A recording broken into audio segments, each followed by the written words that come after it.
everyone, I'm Vicky. Welcome to my channel. If you're new, please hit that subscribe button. If you are already part of my little sub family, thank you so much.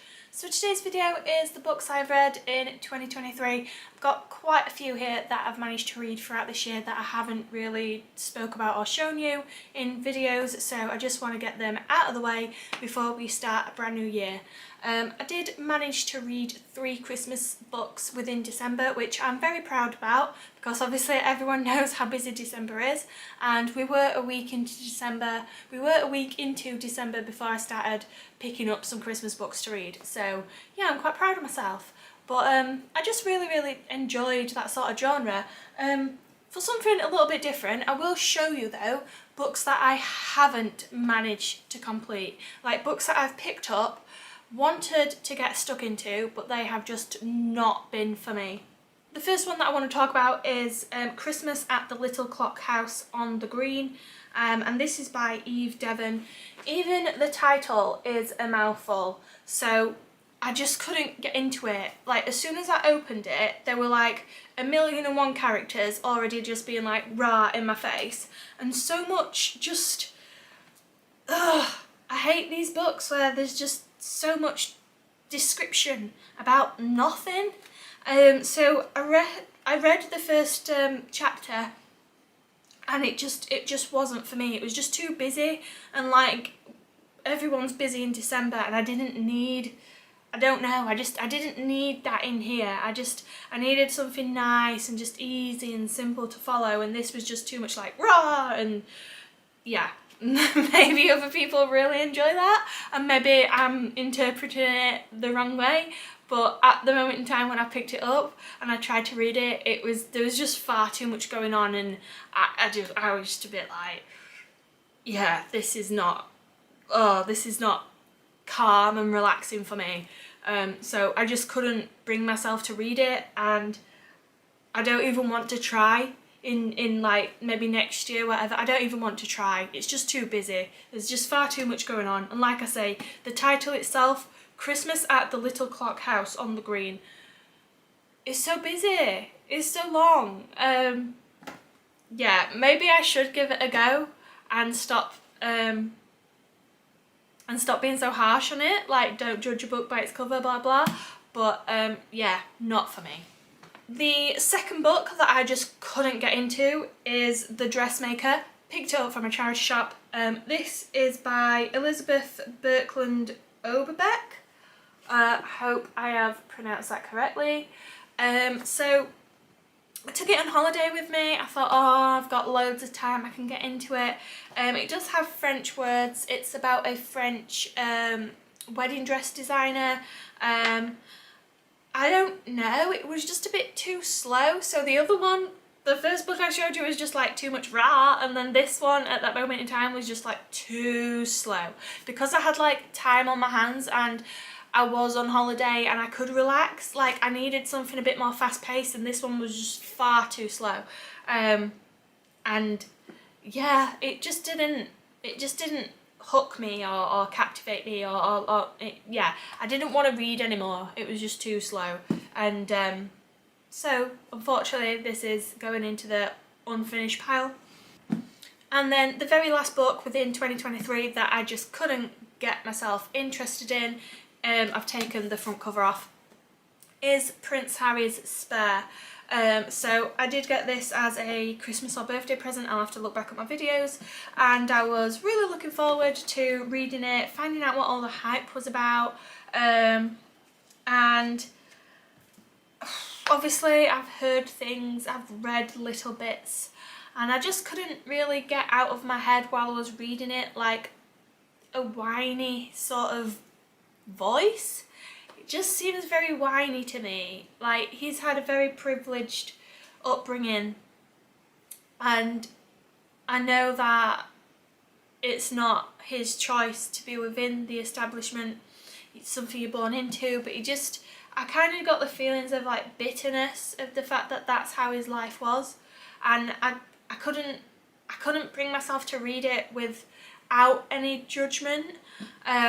So yeah, I just had to stop. It weren't doing anything for me. It wasn't making me happy. It wasn't calming me, relaxing me. It felt like a chore to try and trudge through.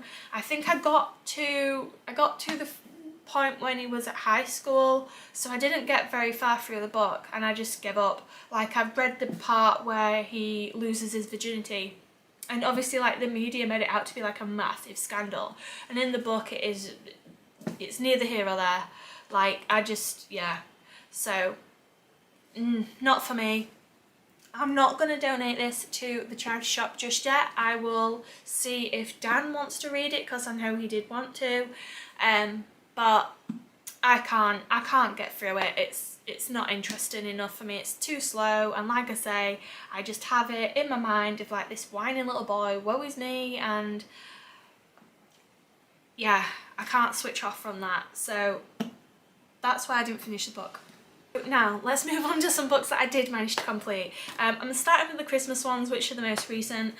So the first Christmas book that I picked up was A Perfect Cornish Christmas by Philippa Ashley, and this was such a good little book to start off with. It's about a young woman who moves to Cornwall. It's a family owned property. Her auntie has passed away, and obviously there's a love interest. She doesn't know what she wants to do with her career. She comes from a very busy sort of background, lived in the city, and goes there and just kind of adjusts to that way of life and just finds like beauty in like a simple living, basically. So it was just really nice, and it wasn't full of like, oh, recipes for making cookies and things like that. It was just a really nice story about her and her family, and it just, yeah, it got me into the Christmas spirit, and it was just really enjoyable. It was more than just like a Christmas story, so there were aspects of Christmas, but it wasn't like Christmas for the entire book. Like, it went from like one Christmas through the year to another Christmas. And the first Christmas, when the story begins, Scarlett has done like a DNA test to do like find out your history, like your ancestry, your what word, ancestry? Should have googled it. So she does that to sort of find out about their history, like their family history. But it turns out that she's got a half sister who she thought was her full sister, so she has got a different father to the rest of her siblings. And then throughout the story, she's trying to find like who her biological father is, and it's just like little stories of how like the family is intertwined, and eventually she does find who her actual father is and things like that. So it's just a really nice little story, and I did enjoy it. I don't think I will be keeping it. I will donate it to a charity shop and allow someone else the pleasure of reading this book. But to get the Christmas vibes going, I really enjoyed that book. Next up is Hug and Kisses, I don't know how you pronounce that, by Clara Christensen. So this again is about a female character called Bo. Again, she lives in the city, she lives in London. She has a very fast-paced sort of life and career until she gets made redundant, and then she doesn't know what she wants to do. So again, it wasn't one that was like very heavy on Christmas. It was just sort of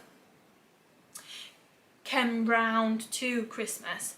So she ends up going away to Denmark and spending a bit of time out there in one of like their summer lodges, but at the time of the year that she goes, it is just winter, and then meets a few different people while she's out there. Just really uses the experience to decide what she wants to do career-wise, and she's always enjoyed cooking and baking, so that's something that she decides to do when she gets back home.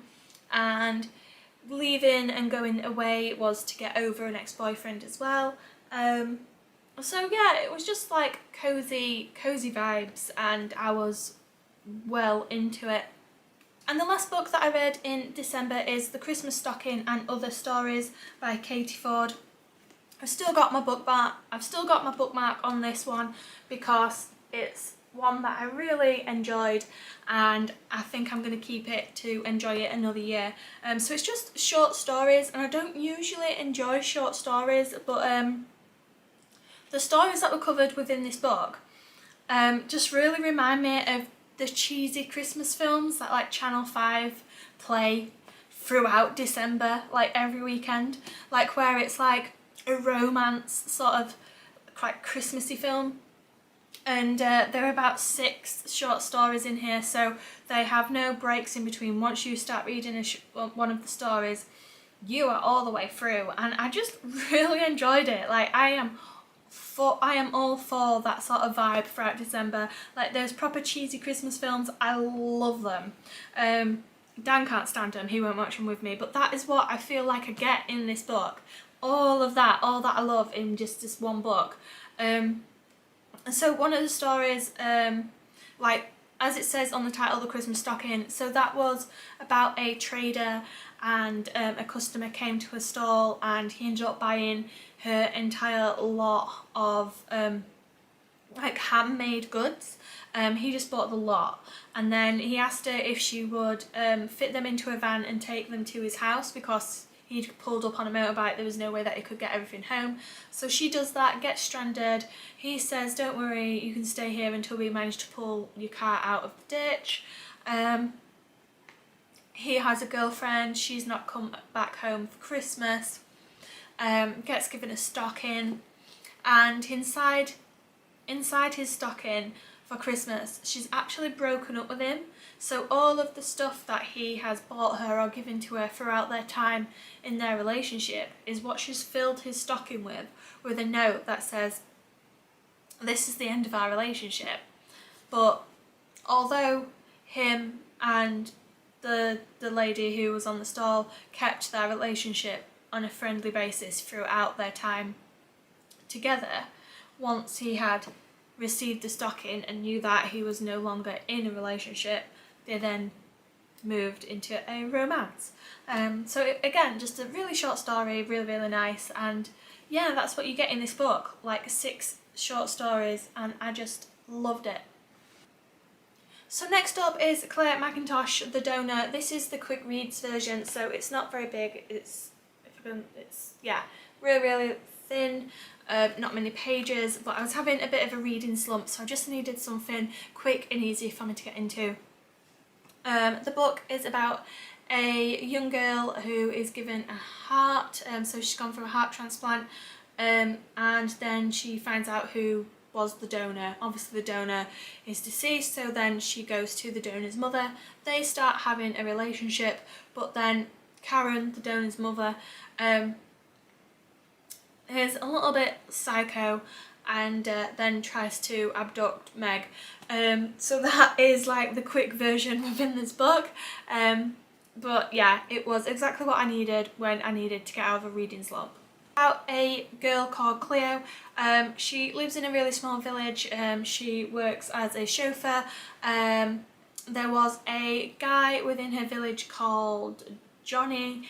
He ends up returning once his father passes away. She cannot stand him, and obviously they end up having a romance. He's not who she thought he was, and that sort of thing. All within all those pages. My battery is about to die.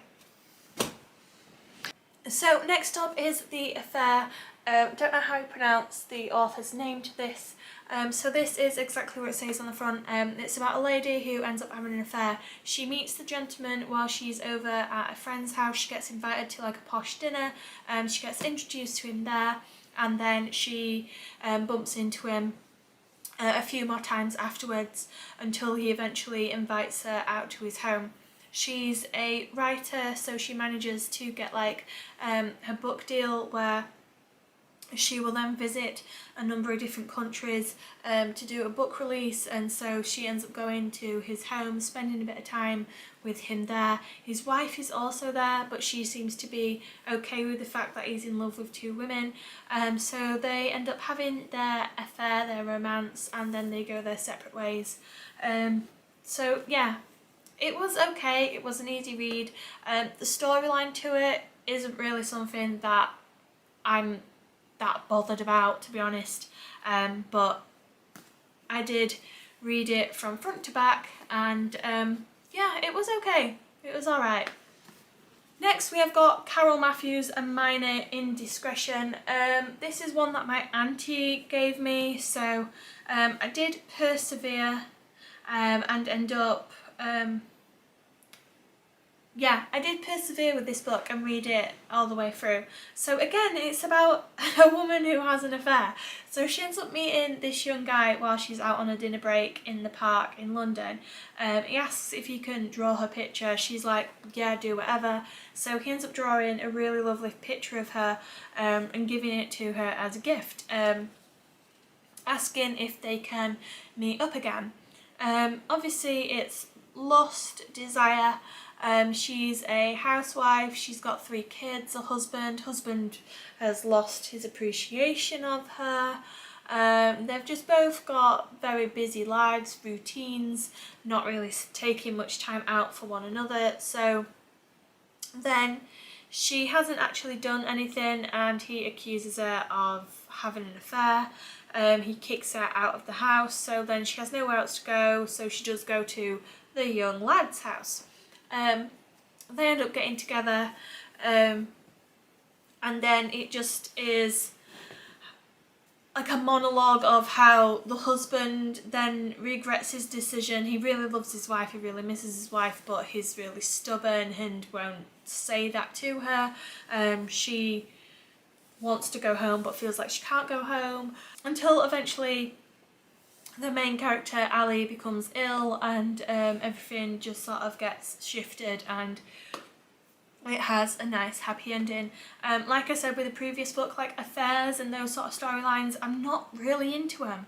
I'm not for that. That's they don't really do much for me, those sort of books. They just tend to be the same old. So anyway, I persevered, I did get through this, but again, it was okay. Another one by Jill Mansell, Two's Company, another book that was given to me from my auntie. This is about a couple who are like minor celebrities. She asks a journalist to come round to do an interview for a magazine or something like that. This young lady comes round, takes a shine to her husband, and then deliberately makes excuses to be there when he is there. Jack falls for it, they start having an affair, and again, it's another story where you get different perspectives of each family member. So you get a perspective of each of their children and how they see the events of this. It does eventually end on a happy note. But yeah, it was, again, just another one that was okay. Like, it helped me pass the time. And I think this is why I ended up in my reading slump, because I was just reading like okay kind of books for such a long amount of time. So this one is about 2 sisters. One of them is a high-flying career woman, she's in the media, and the other one is a housewife. The housewife is struggling financially, her husband is very bad with money, he keeps putting his money into really bad investments, like he'll come up with like a way to make money and it just blows up in his face. So they are sort of like living on the breadline. Until her sister comes to her and offers her a huge amount of money financially if she will carry her baby for her. So she wants her sister to be a surrogate, basically. She agrees, obviously, due to the financial aspect of it. But throughout the process, like going to scans and things, she needs to spend time with Naomi's partner, and as she's spending more time with Naomi's partner, they then get close and more together. And with her being a mother and being pregnant, she then realises that she can't give this baby away. In the end, her and the baby's father become an item. She gets divorced from her husband, he ends up seeing someone else anyway, and then Naomi, who wanted the baby in the first place, realises that she's just not mother material, so it all sort of works out in the end. it was an okay book. Like, there were parts of it which did bore me when I was reading it, but it wasn't too bad. I think I may have finally got through all of the books that my auntie gave me. I think because they were books that were given to me, they're not usually what I would be drawn to or pick up off the shelf. So yeah, they've just not really been my thing, but my stubbornness has forced me to read them. So it is what I do. And then the last one, because this is going to be quite a long video, is another quick read, and this is Going to Hurt by Adam Kay.